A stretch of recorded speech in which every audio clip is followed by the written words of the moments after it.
Olá, boa noite a todas e todos. Sejam muito bem-vindos a mais uma live do Esquenta Jabuti. Meu nome é Ana Cláudia, em nome da Livraria da Travessa, eu agradeço a todos e todas pela presença essa noite. Hoje recebemos convidados muito especiais que conversarão sobre a literatura como espaço para as narrativas silenciadas. Tamar Vieira Júnior, Marcos Marcionilo, boa noite. Boa noite. Boa noite a todos e todas. Marcos Marcionilo, que é curador do Prêmio Jabuti, conduzirá essa conversa com Itamar. Itamar Vieira Júnior é ganhador do Prêmio Jabuti na categoria Romance em 2020, com a obra Torturado, publicado pela editora Todavia, que é um sucesso desde o seu lançamento, estando aí presente na lista dos mais vendidos. E o Doramar, ou A Odisseia, é o seu livro mais recente, publicado também pela mesma editora. Nascido em Salvador, Bahia, em 79, Itamar é geógrafo e doutor em estudos étnicos e africanos pela UFBA. Encerrando essa breve apresentação, eu gostaria de agradecer também à Câmara Brasileira do Livro pelo convite.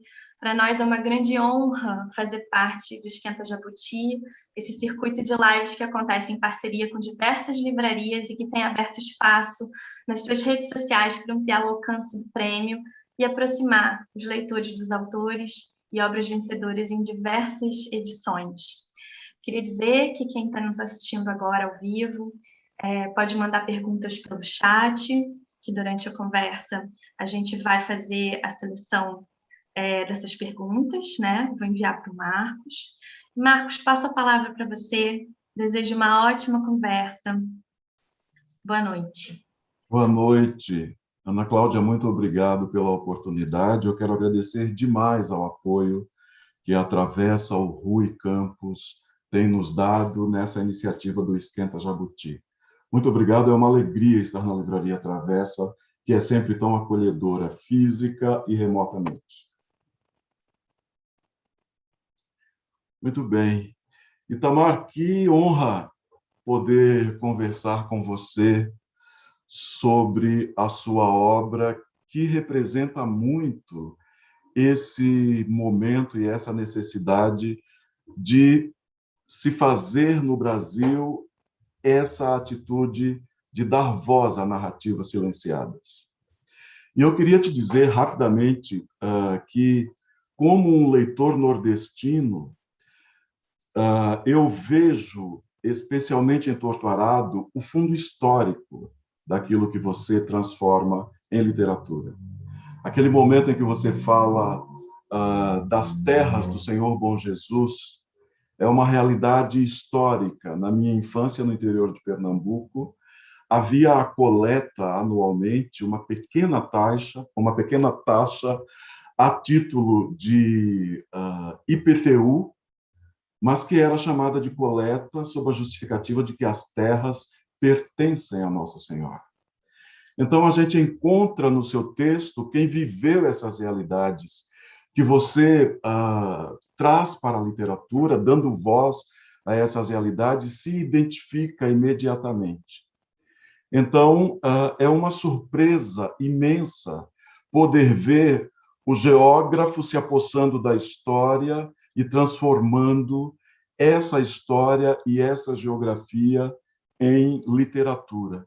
Então, a literatura como espaço para narrativas silenciadas não poderia encontrar melhor expressão do que Torturado e Doramar ou A Odisseia. E, ao mesmo tempo, eu vejo que você dialoga com muitos outros autores. Por acaso, num trabalho que estamos fazendo aqui, o Daniel Munduruku, por exemplo, diz: o Brasil foi inventado a partir das dores de suas mulheres. O Brasil precisa se reconciliar com sua história. Você acredita que a sua obra faz esse movimento? Boa noite, Marcos. Marcos Marcionilho, eu fico muito feliz de estar aqui com você, conversando com você. Você, esse ano, que é curador desse prêmio tão importante, que celebra a nossa literatura, a literatura brasileira.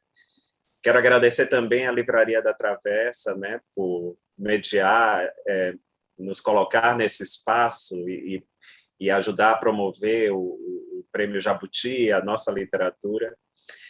E essa pergunta é um tanto capciosa, porque eu não sei, Marcos, o que acontece com as coisas que eu escrevo.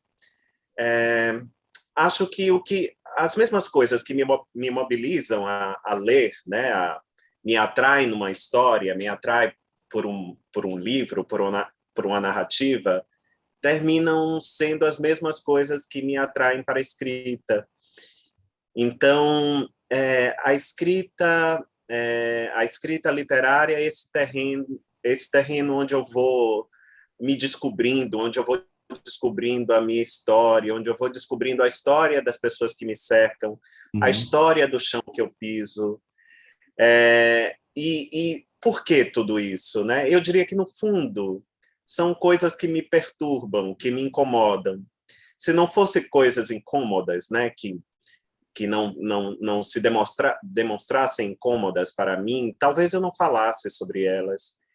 Mas essas coisas vão me cercando de uma maneira que acho que muita gente, para se curar, faz autoanálise, né? Procura outras formas. Eu acho que um processo de aprendizagem, para mim, sempre é escrever. E daí as coisas surgem, né? E me atravessam a minha vida, a minha história, a história das pessoas que me cercam. É assim que a minha literatura... acho que até o pronome não é o mais adequado. Vamos entregar a todos, né? É isso que me atrai a literatura.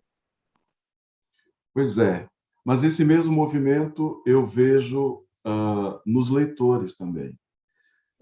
E há leitores que identificarão esses momentos de realidade transformados em literatura, e há leitores que se deixam embalar pela trama, pelos segredos que você usa na tessitura do seu texto, e a gente encontra, então, Torturado, por exemplo, como uma obra que tem muito fio para muita trama. Você deixa fios soltos, muitas vezes, que perturbam a gente. Por exemplo, quando a gente reencontra a faca de Cabo de Madrepérola aparecendo no cesto de Belonísia em determinado momento, a gente se desespera, porque ela havia desaparecido. E a gente se pergunta em que momento anterior do livro ela reapareceu, e a gente tenta voltar e não vai encontrar. E só vai achar o reaparecimento da faca ao final do livro.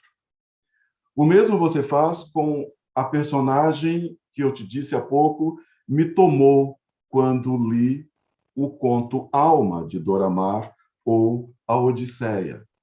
Porque a gente faz a jornada com a alma, toda a jornada, e só no final você faz uma cena que deixa muito clara toda a trajetória histórica que empurrou a alma para aquele caminho, no qual ela, parecendo que está perdida, na verdade, se encontra. E acha longe do mar uma terra, acha longe do mar os homens que passam por aquele pedaço de terra do qual ela se apossa, e a gente fica absolutamente atravessado pela força dos personagens e, ao mesmo tempo, pelos movimentos de ocultação que você faz, para que a gente seja o tempo todo levado a, no caminho, ter surpresas a todo momento. E isso é um modo, claro, de você recuperar vozes o tempo todo. No primeiro momento, diante do nosso tema, a gente poderia pensar em começar a falar dos personagens aos quais você dá a voz. Mas me parece que a voz é uma coisa muito mais ampla na sua obra, quando, na construção da narrativa, você faz as coisas falarem, você faz a faca falar, você faz o vestido que a gente já encontra roto aparecer inteiro no final. Por que você faz isso com a gente? Bom, isso é mérito. Primeiro, acho que é mérito da nossa literatura. Vamos celebrar a literatura brasileira, Marcos. Eu cresci, eu me eduquei lendo a nossa literatura. Claro, depois eu conhecia, ainda estou conhecendo, né, a literatura universal, mas os autores brasileiros foram os que me instigaram a seguir por esse caminho. Me fizeram desejar escrever, vamos dizer assim. E, claro, eles, quando fizeram isso, fizeram de uma forma muito, muito própria, né? Todos, à sua maneira, convidam os leitores a atravessar, às vezes, a aridez da história, né? A aridez das páginas daquele livro. Essa é uma questão. Acho que é o primeiro motivador para que eu escreva dessa forma. O segundo, aí eu vou ao Antônio Cândido, quando escreveu aquele texto maravilhoso que chama O Direito à Literatura, e que ele alarga essa compreensão do que é literatura, né? A literatura extravasa os livros e passa a fazer parte dos mitos, das histórias que as pessoas contam de umas para as outras. E eu nasci numa casa de gente que fala muito, fala bastante, né? Eu cresci cercado de mulheres faladeiras, trabalhadoras e faladeiras, né? Estavam contando história a todo momento. E eu, irresistivelmente, me escondia, porque havia coisas proibidas para a criança, a maior parte, né? E quando me pegavam, diziam assim: você está escutando as coisas atrás da porta? Isso não é para você ouvir e tal, mas eram histórias irresistíveis, cheias de reviravoltas. O próprio fato de não querer que as crianças escutassem eram coisas que guardavam algum tipo de segredo, às vezes. E tudo isso foi me contaminando de uma maneira que eu não consigo me imaginar contando uma história que não tenham esses elementos que eu diria mágicos mesmo, da narrativa oral, né, das histórias que são contadas de uns para os outros. E foi dessa maneira que a literatura chegou até a mim, tanto pela literatura mesmo, né, a literatura brasileira e essa literatura que plantou em mim a vontade de contar histórias, e a literatura, esse conceito mais alargado que o Antônio Cândido nos traz, né? Essa literatura do cotidiano, do dia a dia, porque ninguém conta uma história simplesmente por contar. Por exemplo, vou dar um exemplo. Minha mãe, ela costuma conversar algumas coisas comigo, contar alguma coisa que aconteceu, mas ela nunca vai direto ao ponto, Marcos. Ela sempre faz muitas voltas para contar o que ela tem para contar. Às vezes eu estou com um tanto de pressa, mas eu sou incapaz de dizer, de interromper. Não, conte logo. Eu deixo ela desenvolver essa né, de elaborar uma boa história, eu deixo ela contar no tempo dela. Mas isso mostra que isso faz parte do nosso cotidiano, da nossa vida.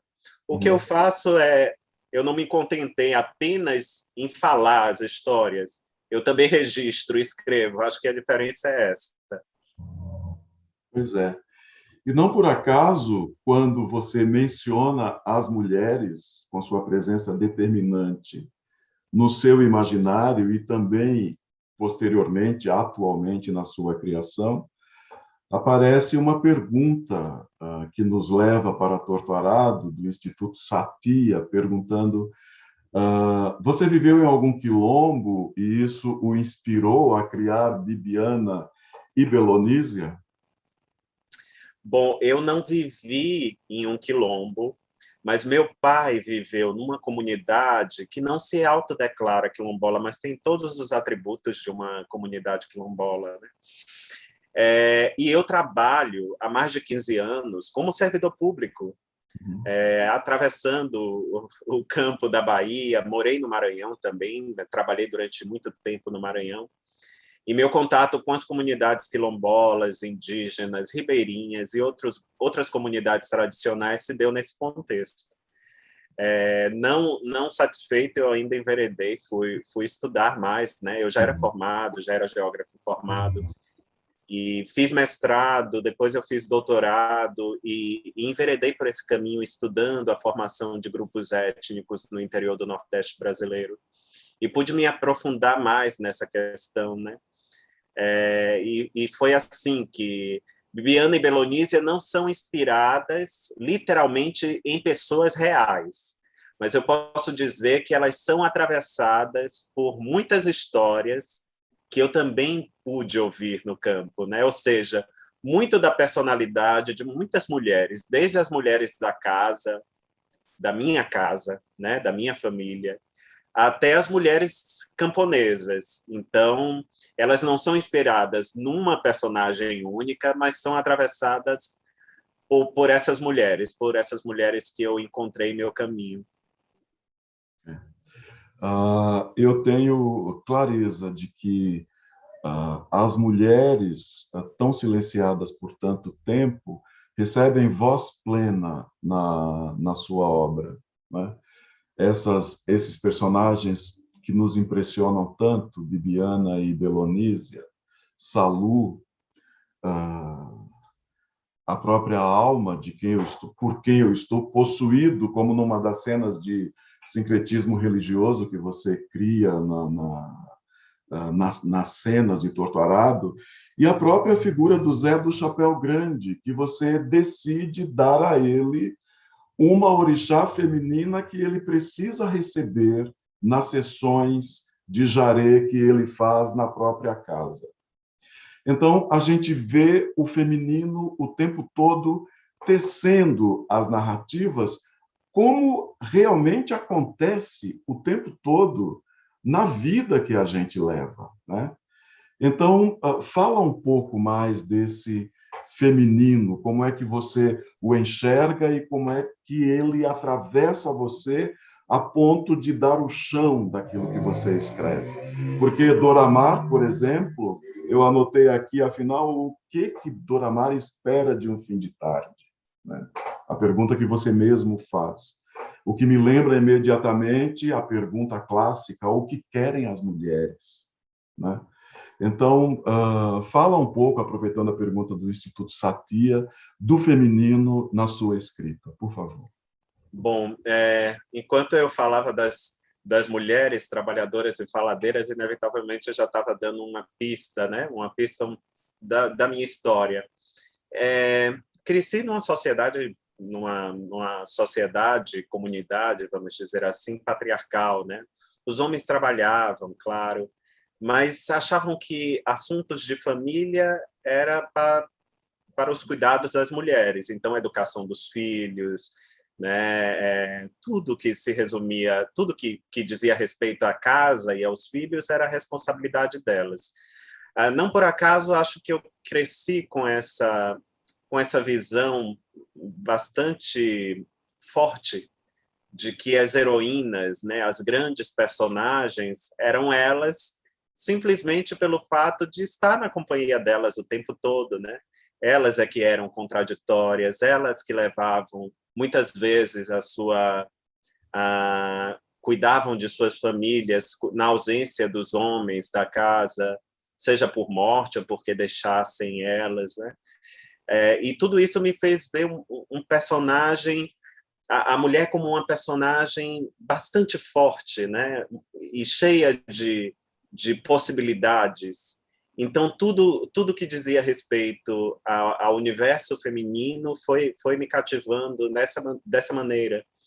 Tanto é que, às vezes, eu me proponho a escrever histórias que lá há homens apenas. Mas, vez ou outra, surge uma personagem, eu penso que ela tem um papel muito bem delimitado, um papel muito bem definido, e ela rouba a cena, né? Ela, às vezes, ela explode e fica incontrolável, eu não consigo controlar. E é mais ou menos isso, acho que as mulheres surgem dessa maneira em minha vida. E eu vejo também, Marcos, que há algo muito poderoso e muito positivo nisso. Afinal, os homens, a gente pensa sempre nos homens como algozes, a gente sempre pensa nos homens como promotores de guerras e de outros conflitos, mas a gente esquece que são seres humanos e que são frágeis e que são falhos, por mais que os costumes, né, e que digam o contrário, tentem falar o contrário. E, no fundo, todos os homens, se souberem olhar para si de uma maneira muito honesta, vai encontrar as mulheres que passaram por sua vida e habitaram suas vidas, né? E certa vez eu estava conversando com uma amiga que é antropóloga e ela me disse, e falávamos sobre as mulheres que lideraram os seus países nesse período da pandemia e como elas tiveram resultados muito promissores no cuidado da sua comunidade, né, nos seus países. E ela me disse uma coisa que ficou gravada em mim. Ela disse: Itamar, o futuro será feminino. Não é um feminino como os atributos que são dados secularmente às mulheres, de fragilidade, de determinadas coisas, nada disso. É porque a mulher ela é um ser humano que não recusa desafios, ela é responsável pelos seus, né? Ela cuida, ela sabe cuidar. E não vejo nenhum demérito nesse cuidado. É um sentimento nobre e que todos nós deveríamos nos espelhar, porque não deveria estar na conta delas. Deveria estar na conta dos seres humanos, da humanidade. Todo, né? Da humanidade. E elas têm muito a nos ensinar. Talvez elas estejam me ensinando também quando eu escrevo. É isso que eu sinto das minhas personagens. Elas me ensinam muitas coisas. Pois é. Uma das coisas que eu admiro muito nas lives que nós fazemos é a sintonia entre quem está na live propriamente dita e quem está participando. E há um outro fio da sua obra que está no roteiro para a gente tratar, mas o Leonardo Matos já puxou esse fio, comentando, perguntando, em Torto Arado, em Dora Maria Odisseia, a sobrevivência dos subjugados parece se dar por meio de estratégias que burlam ou desconcertam o sistema de dominação. Seria isso? E eu queria trazer para falar da sintonia do que você escreve com o que os líderes indígenas estão dizendo.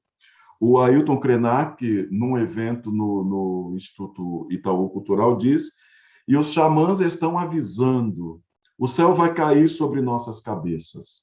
Nós somos reféns de uma ganância global atacando a água, o solo, as sementes, as florestas. Eu acho que é meio desesperador o tempo que a gente está vivendo, mas não para a gente desistir de nenhuma das artes, nem das manhas que a vida ensinou para a gente como recurso de sobreviver. Entendeu? Então, o Leonardo Matos fala dessas estratégias que burlam ou desconectam o sistema.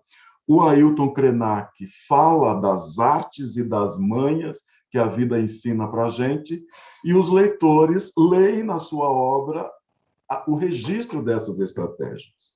Como é que você reage a isso? Marcos, eu lembro de uma entrevista que o Ailton Krenak deu há cerca de 3, 4 anos, para um jornal português.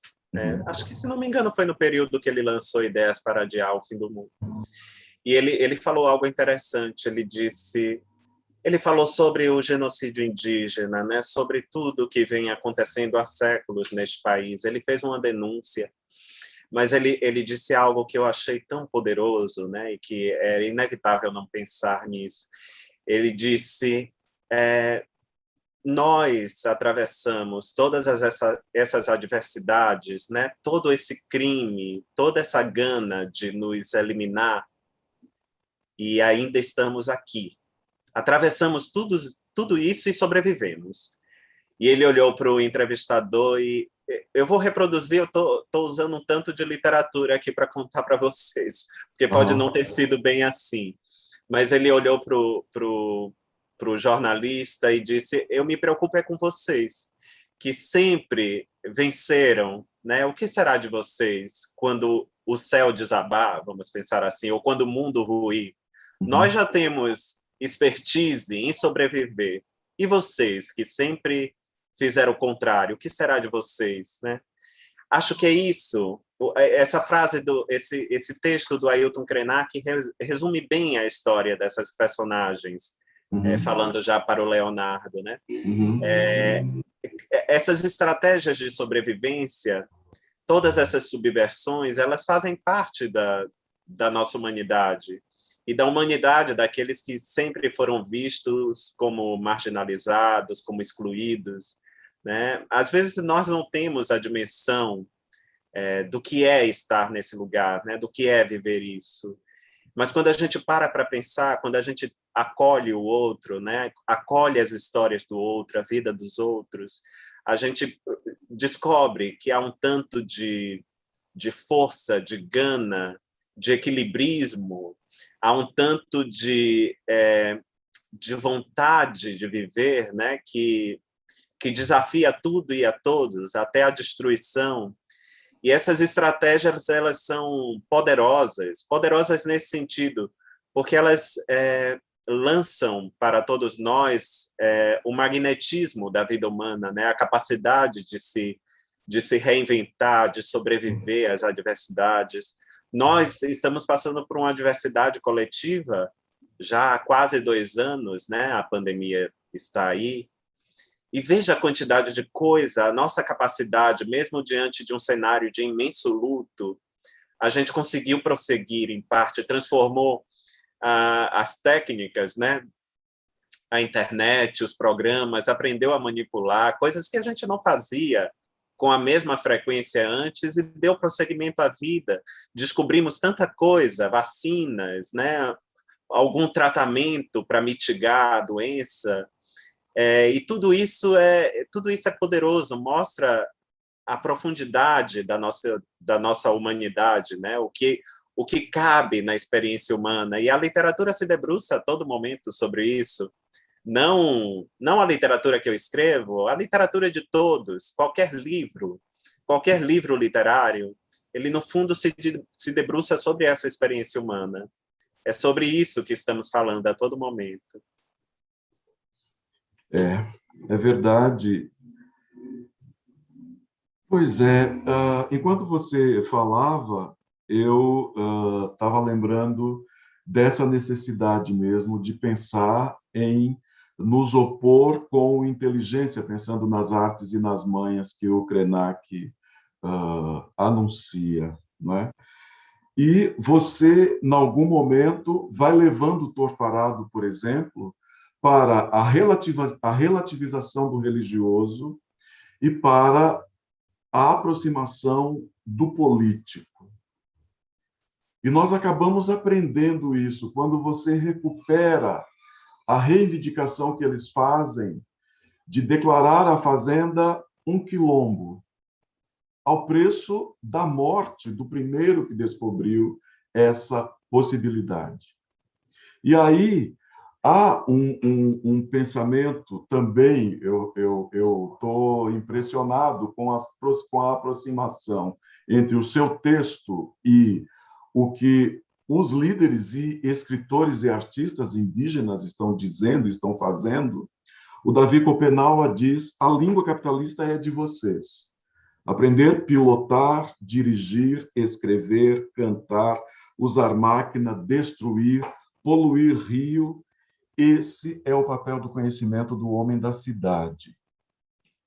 E qual será o papel que a gente encontra com os homens do campo, prioritariamente negros, indígenas, com as mulheres do campo, absolutamente negras, indígenas, para levar essa nossa luta, que é política, adiante? Eu fiquei impressionado como o Zé do Chapéu Grande, em determinado momento, relativizou toda a vida como líder religioso, como curador que ele tinha, construindo uma casa num tempo que era proibido pelas prescrições religiosas.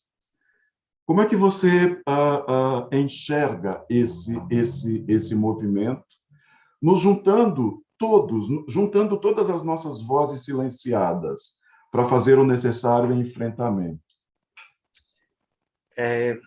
Acho que temos muito a aprender, Marcos, muita coisa a aprender entre as pessoas que vivem no campo, especialmente as comunidades indígenas e quilombolas tão maltratadas ao longo dos séculos, né, ao longo dos anos. E eles têm algo muito poderoso a ensinar, algo muito poderoso mesmo. Andando durante tanto tempo pelo campo, há mais de 15 anos, essa é a minha rotina, né? Viajar, encontrar pessoas, conhecer suas histórias. Eles me transmitiram um afeto tão grande pela terra, pelo mundo, pelas coisas.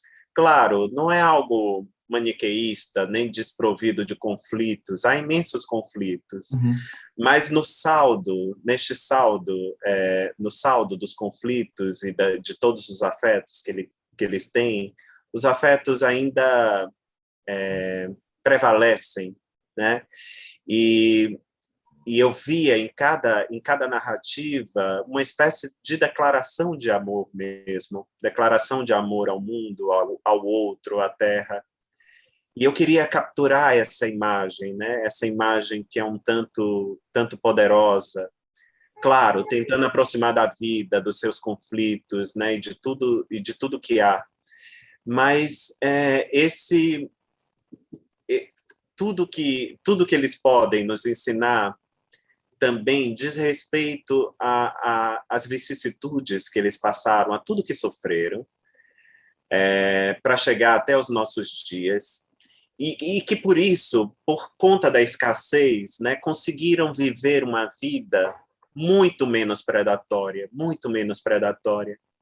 porque nos ensinam, claro, eu não estou falando de pobreza, nem de miserabilidade, nem de vulnerabilidade, mas os povos indígenas, como Davi Kopenawa, que é um grande porta-voz dos Yanomami, como o Daniel Munduruku, que também é um porta-voz do seu povo, o Krenak, né, essa liderança Krenak, da aldeia Krenak, do povo Krenak, acho que eles têm muito a nos ensinar sobre como viver de uma maneira menos predatória, né?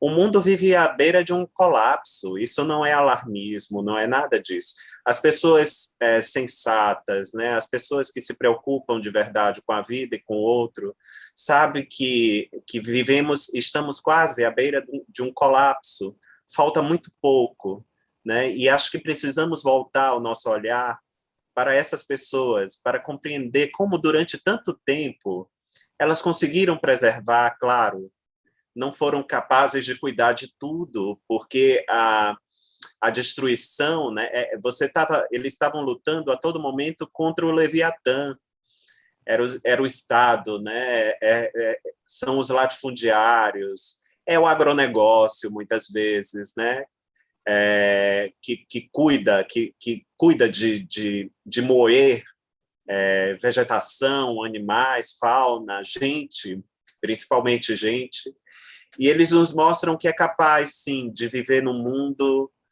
mais equânime, onde a gente possa respeitar todas as formas de vida, onde a gente possa preservar os rios, as matas.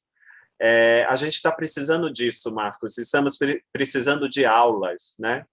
E essa aula não vai ser dada na universidade pelos que detêm títulos acadêmicos ou livros publicados. Essa aula será dada pelo povo, né? E por esse povo, pelo povo indígena, pelo povo quilombola, pelas comunidades tradicionais. Eles têm muito a nos contar e a nos ensinar, e precisamos ouvi-los. Ou, do contrário, estamos fadados a desaparecer mesmo.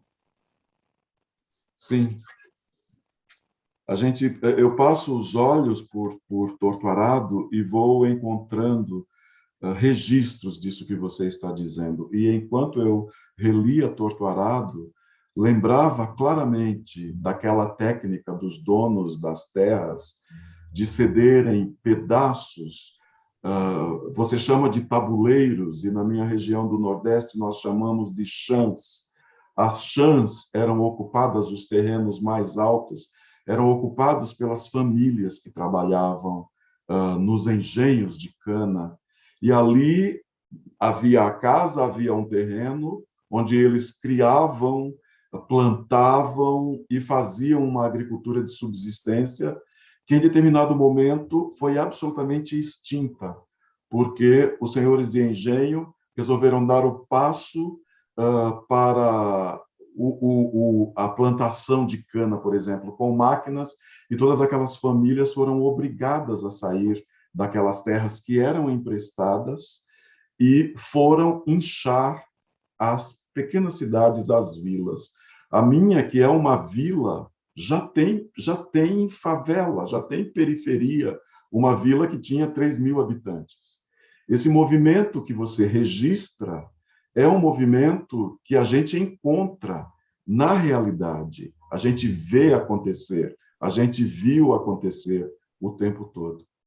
Então, me parece que quando a gente entra no universo que você cria, a gente encontra ao lado do encanto da literatura, do encanto para o qual as personagens nos conduzem, a gente encontra esse chamado a verificar o que realmente está acontecendo, esse momento de talvez não retorno, que basta ter olhos de ver para a gente poder dizer é necessário fazer algo, é necessário que nós nos juntemos a essas comunidades tradicionais para aprender com elas e, ao mesmo tempo, para juntar forças com elas, como estão dizendo todos os líderes dessas comunidades, especialmente esses que nós estamos trazendo aqui a nossa conversa.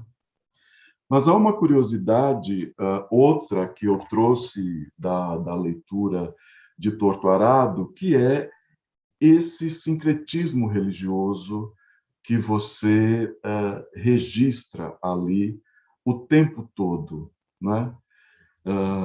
E esse sincretismo é, ao mesmo tempo, religioso, mas, ao mesmo tempo, vai sendo ampliado para uma maior conscientização da necessidade de vencer a superstição e fazer um caminho de educação para adquirir instrumentos de refundar a vida, de refazer a vida, não é?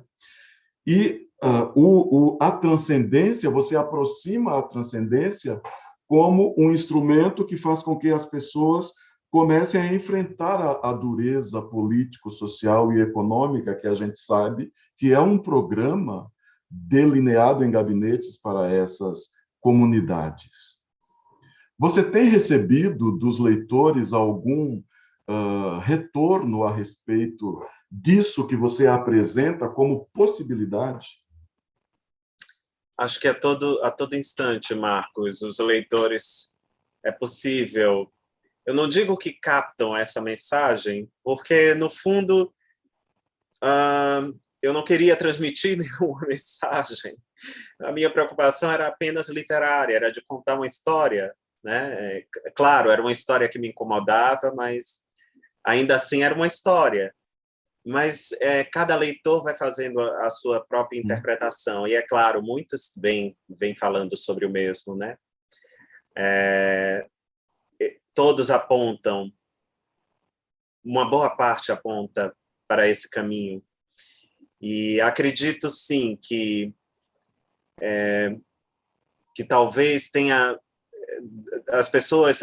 aconteceu algo tão curioso com Torto Arado, porque é um livro que enquanto eu escrevia, Marcos, eu imaginava, bom, o público mais imediato, né, era aquele que estava ali à minha volta, que certamente teria interesse em ler, né, e a gente poderia conversar alguma coisa, mas nunca imaginei que o livro fosse fazer esse caminho tão peculiar, né, encontrando tantos leitores aqui no Brasil, fora do Brasil. E tudo isso deu um nó na minha cabeça, mas ao mesmo tempo mostra que é isso, as histórias são capazes de nos conectar com nós mesmos, né? O Tolstói que dizia que se você quer ser universal, fale de sua aldeia. Eu Algo assim. estava lembrando disso enquanto lia Sim, fale de sua aldeia se você quer enquanto ser lia universal. Doramar ou Odisseia. E é isso. Por quê? Por que falar de sua aldeia para ser universal? Porque todos nós, humanos, né, a gente vai se unir em através de diversos sentimentos, né? A gente descobre que somos mais parecidos do que diferentes. As coisas costumam nos tocar de uma maneira muito, muito própria. Não independe de onde você viva, de onde você esteja e de toda a sua história ancestral. Ainda assim, há sentimentos que são universais, que são absolutamente humanos, e somos capazes de compreender e de viver por eles. O desejo de liberdade, acredito que seja um desses sentimentos universais. Você pode viver na China, no Brasil, na África do Sul, ou no Canadá, ainda assim você tem a sua noção e dimensão do que é liberdade. E talvez perceba, imagine que não é muito bom ser privado disso. E eu falo disso desde a pessoa que não pode sair de casa ou que está reclusa num ambiente, né, de encarceramento, ou até de países onde não há mais democracia, né, onde as pessoas são vigiadas e policiadas por todo canto. Da mesma maneira, sofrimento, isso eu aprendi com a gente do campo, viu, Marcos? Bom, quando eu Sem dúvida. perguntava às pessoas, por que você acha que você tem que viver nessa terra e não pode se deslocar para outro lugar se o Estado resolver lhe fornecer? E eles diziam, não, porque nós nascemos aqui, crescemos aqui, nós sofremos aqui.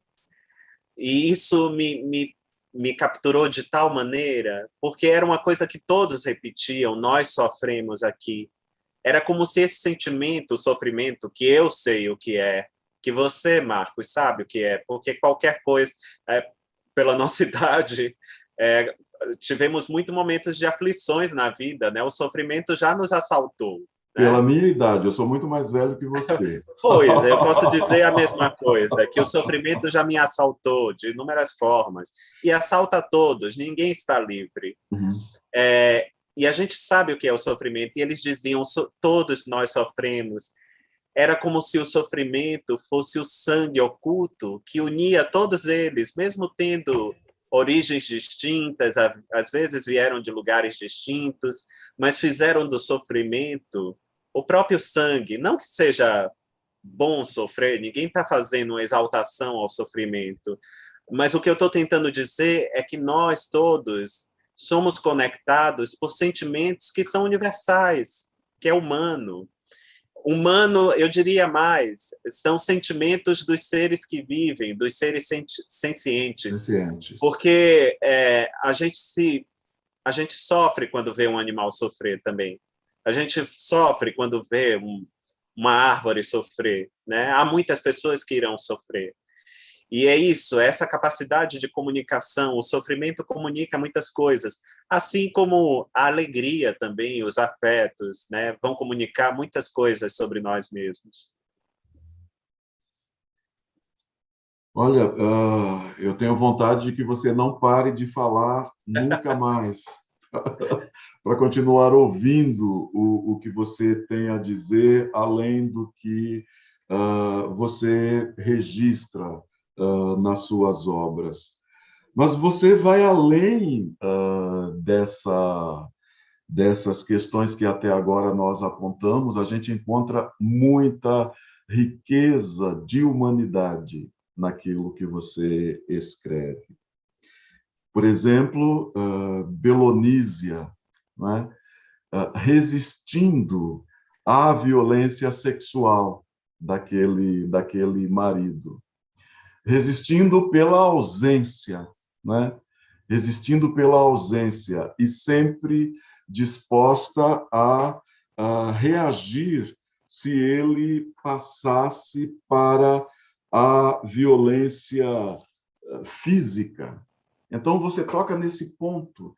Daí, eu acredito que daí nasce essa identificação de um público amplíssimo com a sua obra, porque esse sofrimento de que você fala está semeado a cada passo da narrativa. Você vai encontrando, aliás, o esquema de Torto Arado é interessantíssimo, porque você faz uma narrativa a três vozes, não é? Em fio de corte, nós temos Bibiana, depois nós temos Belonísia, e no terceiro momento você traz uma personagem que até então nós considerávamos até uma personagem mais coadjuvante do que coadjuvante, que é Santa Rita Pescadora, que se apossava de miúda e que em determinado momento já não se apossa de miúda e reaparece com toda a sua força em Bibiana. Me conta um pouco de Santa Rita. Conta para a gente um pouco. Conto sim. Santa Rita Pescadora, porque eu fiquei absolutamente intrigado, porque ela aparece como uma entidade secundária na roda do Jaré e você dá a ela plena voz na terceira sessão do seu livro, e aí ela adquire uma outra história e toda a sua grandeza, uma grandeza que até então nós não havíamos percebido. Bom, quando eu iniciei a escrita de Torto Arado, Marcos, eu não sabia o desenrolar da própria história, né? De como ela terminaria. Acho que eu tinha um planejamento, imaginava algumas coisas, mas outras vão nos encontrando no próprio processo de escrita. E eu lembro que eu escrevi essas duas partes de Torto Arado, as duas primeiras partes, e quando eu concluí, eu percebi que eu precisava avançar, que haveria uma nova parte.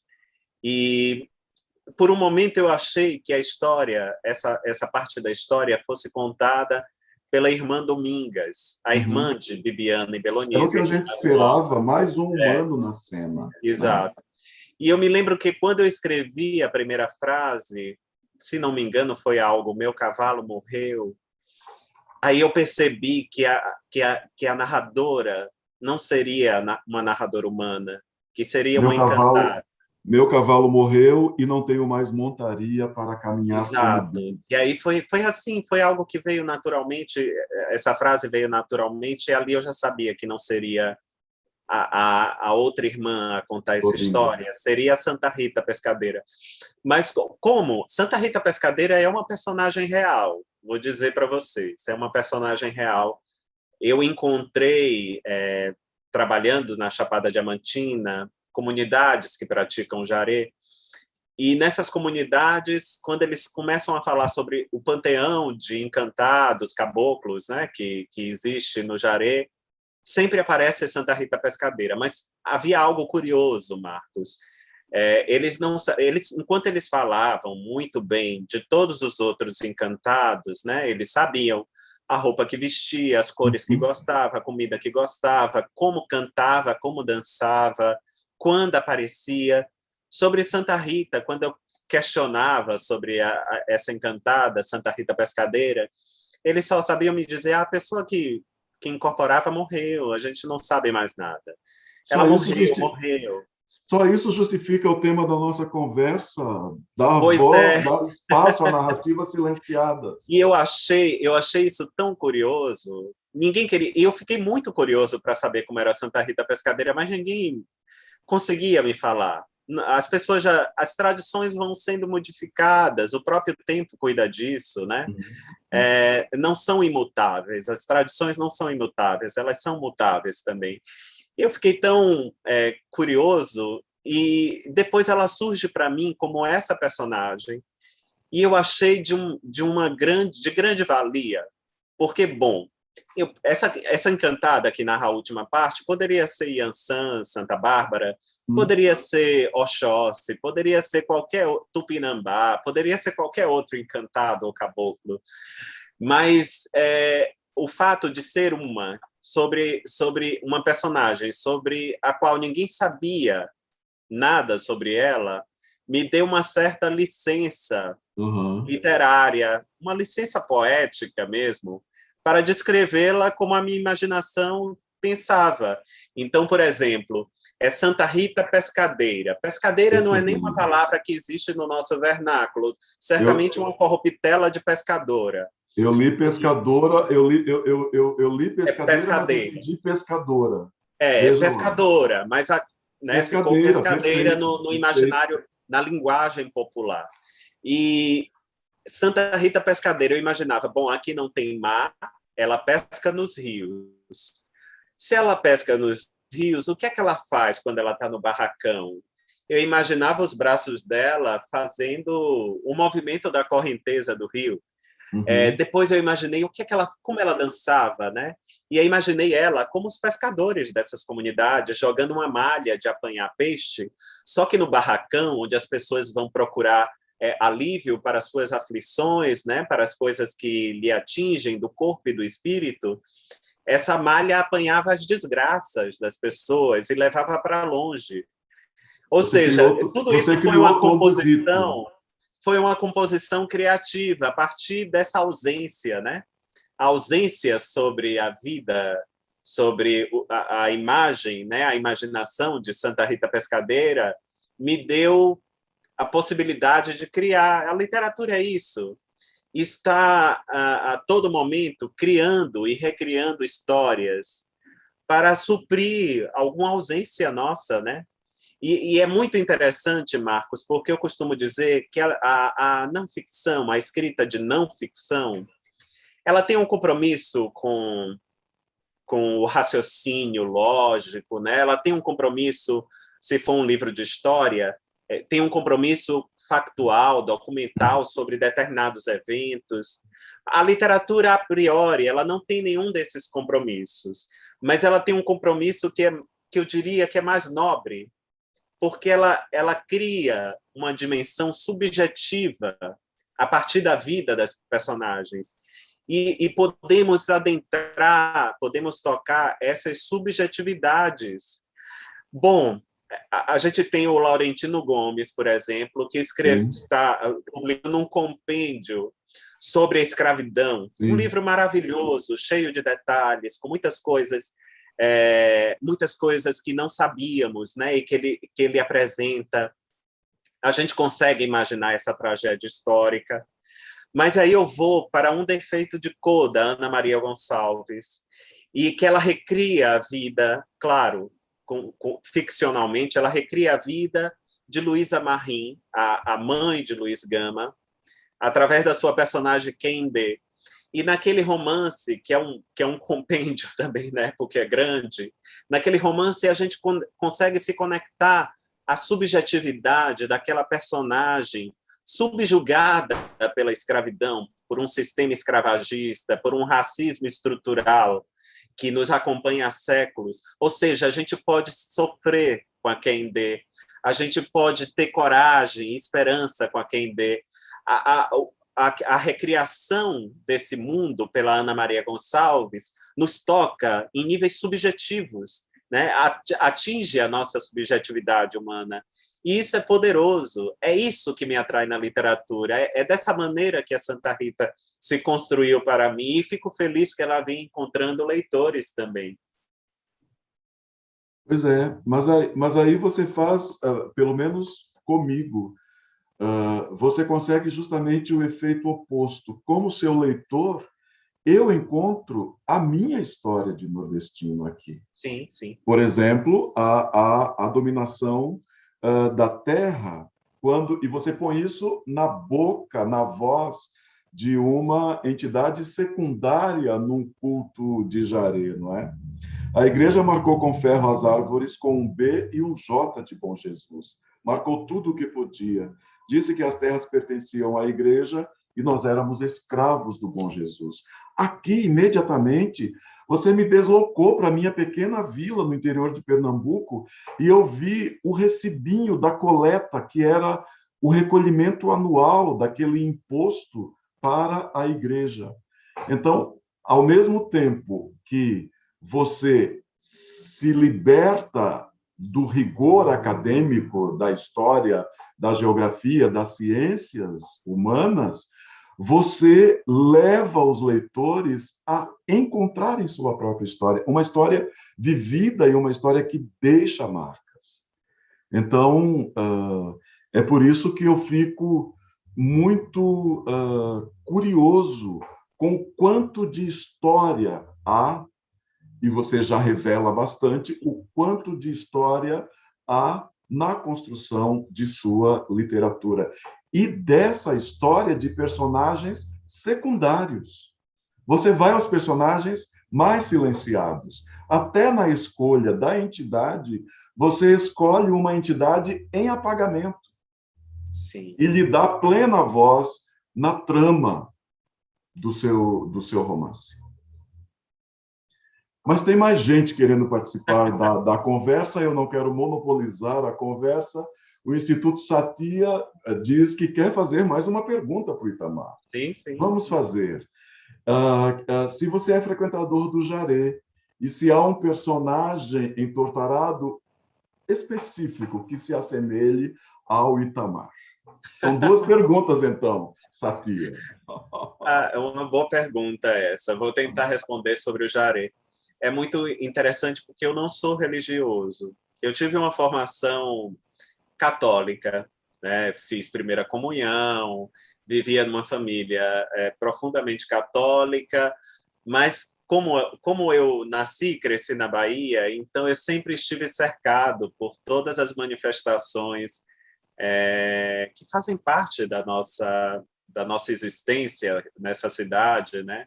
É algo que faz parte da nossa vida, da nossa história, do nosso imaginário.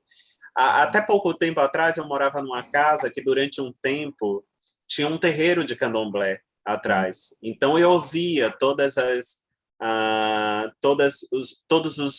os rituais, né? Os rituais da casa, os tempos, as épocas festivas.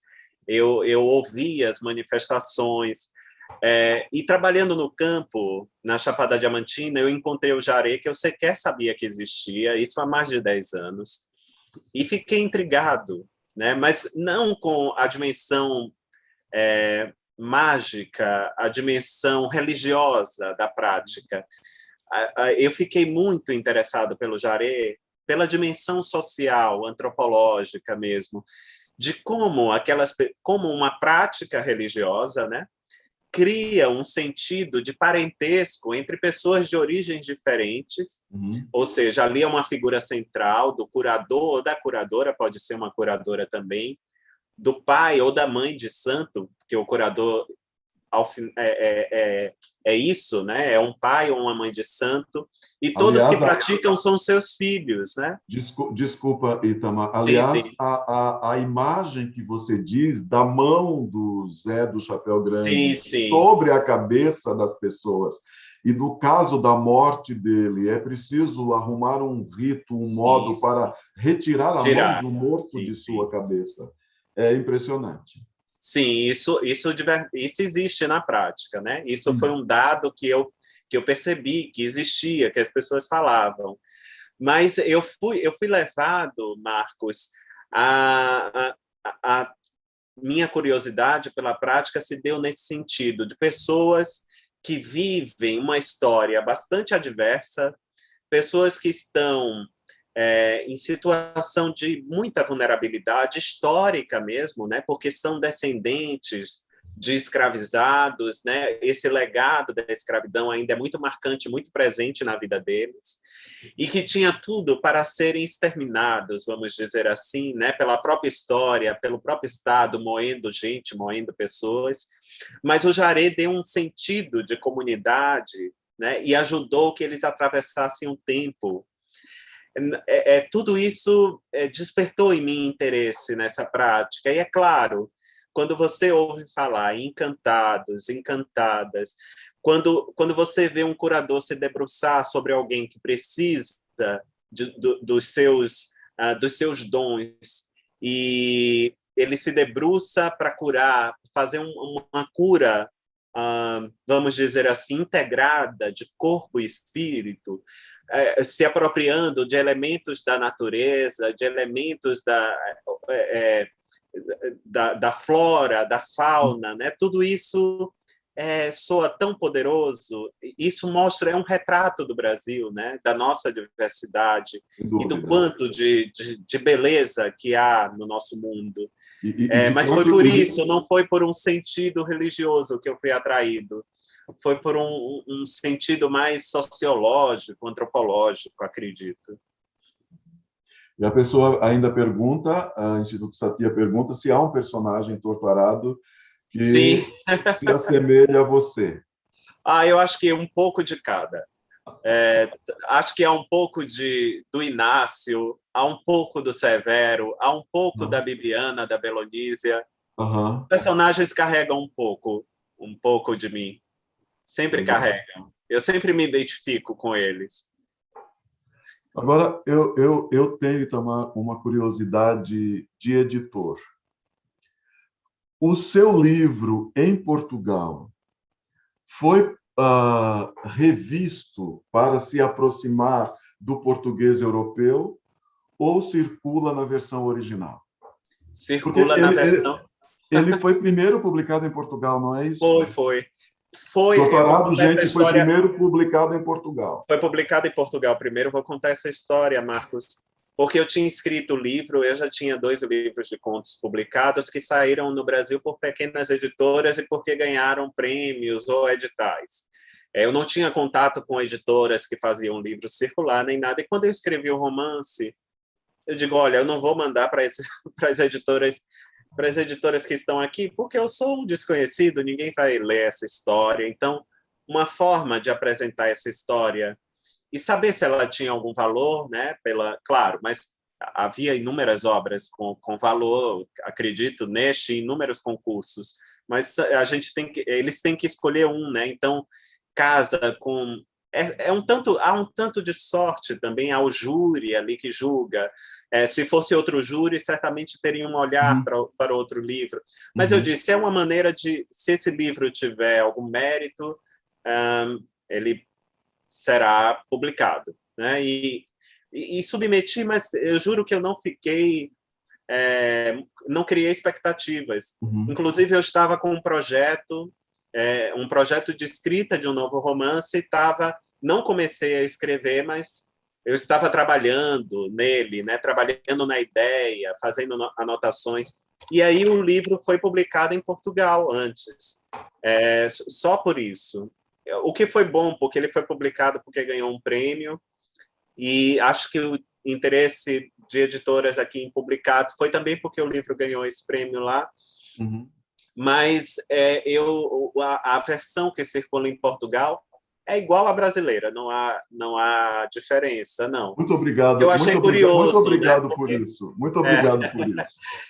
Eu acho que os portugueses não são refratários, pelo menos os leitores de literatura, eles leem com interesse, e eles têm essa noção de que a língua portuguesa ela ganhou o sotaque, né? Ela ganhou o tom da comunidade que é falada. Ela é falada por mais de 250 milhões de pessoas, em mais de 7 países. Em cada lugar ela se apresenta de uma forma particular, né? Então, os leitores portugueses não são refratários, eles leem, mesmo tendo dificuldades com algum termo ou outro, ainda assim eles se desafiam. Acho que nós, brasileiros, também costumamos ler os portugueses, e outros autores da maneira que eles escrevem. A gente não faz essa aproximação.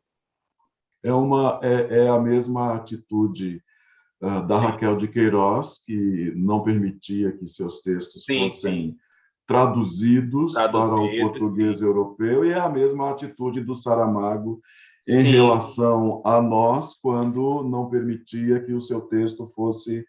abrasileirado, né? Então, é também política essa É uma posição política.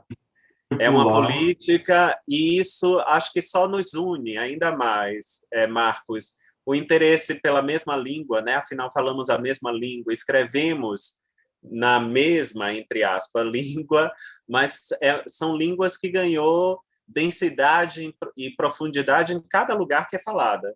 Né? É Então, o porque português da Paulina Chiziane, que acaba de uhum, vencer o prêmio o Camões, Camões tem hoje muito das ganhou. línguas que se falam em Moçambique, apesar de ser língua portuguesa, ou seja, ganhou o sotaque daquele lugar. O Mia Couto, o Pepetela e o Ondjak em Angola, e inúmeros outros, né? A Hélia Correia, a Lídia Jorge, muitos outros em Portugal, ou seja, o Saramago. Uhum. A língua portuguesa ganhou dimensão, ganhou densidade e profundidade em cada lugar que é falada. E nós aceitamos isso, acolhemos isso, e isso nos mostra que podemos viver, sim, as nossas diferenças e ainda assim ser uma comunidade. Pois é. E isso nós já vamos ter de encerrar, infelizmente. Eu, como disse, queria ficar ouvindo você o resto da minha vida.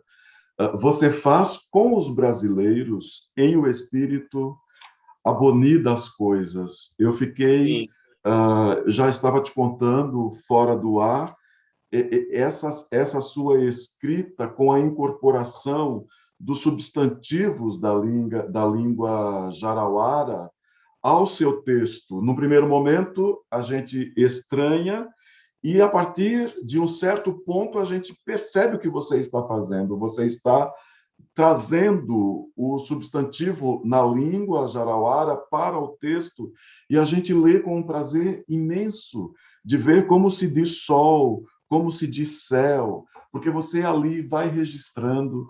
Então é precioso o espírito abonir das coisas, mas em Doramar, ou a Odisseia, a gente tende a dizer, e a Odisseia, eu vi ali na é pergunta a alguém dizendo, Odisseia.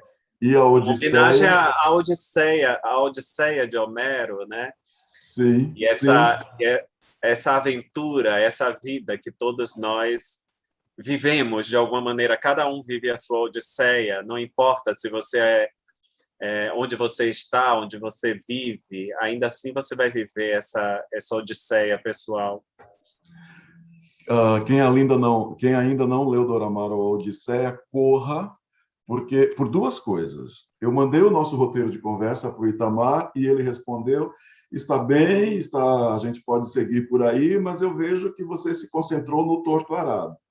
Eu já estava lendo Doramar ou a Odisseia, então posso dizer a você, se vocês ainda não leram Doramar ou a Odisseia, corram, e eu destacaria, eu disse ao Itamar e digo a vocês, estou tomado pela figura da personagem Alma, que tem história no Torturado. Quem ela é, você me disse? Eu disse que é a atriz-avó de Bibiana e Belonísia, a Alma.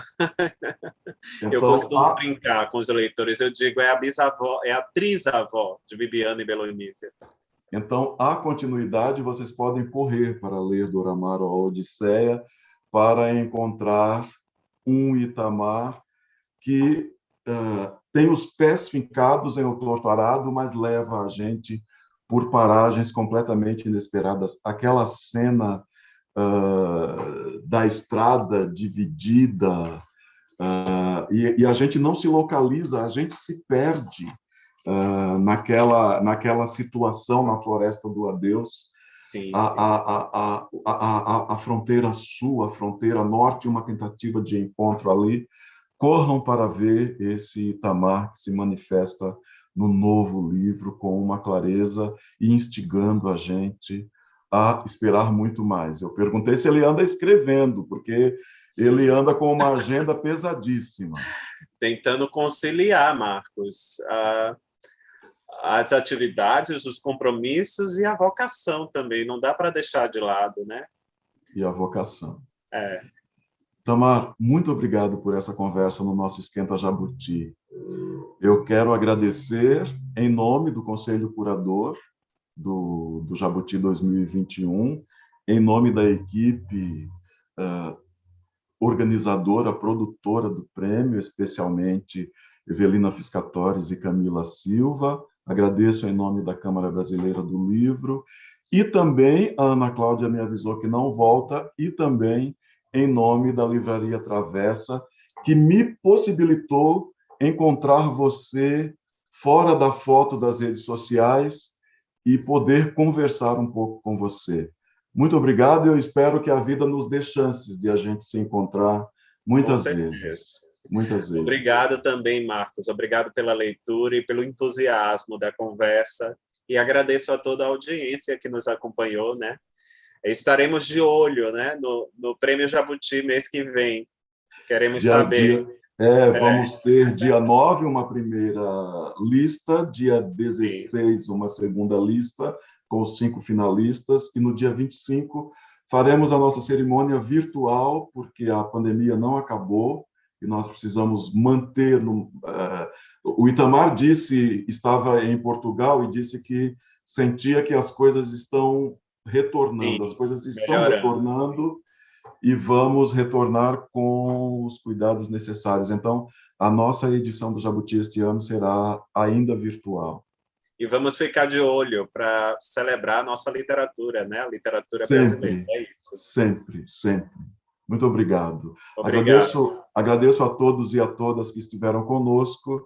Até a próxima oportunidade. Muito obrigado. Itamar, um grande abraço. Muito obrigado. Um abraço, Marcos. Um abraço.